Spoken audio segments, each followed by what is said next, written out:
So guys, ito yung DIY natin na ano.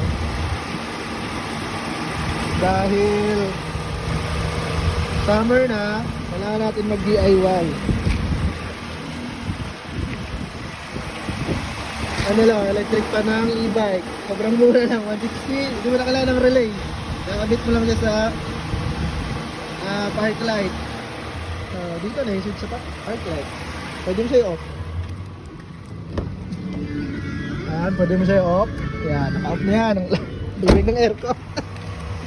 Yan, pwede mo siya i-off. Yan, pag naka-under na. Pero pag traffic, pwede mo siya i-on. Yan, nandyan lang sa park light lang para hindi magano. Oo naman. Malakas yan guys ha. Mukha lang ngayon na sa video, pero malakas yan. Malakas ang bugan yan. Ito yung DIY, kinabit lang sa park light. Hindi na kailangan ng relay to guys, kasi ano lang naman to. Pero malakas ang buga. 12 volts. May mga e-bike kayo, parang e-bike. Ano mo naman? DIY!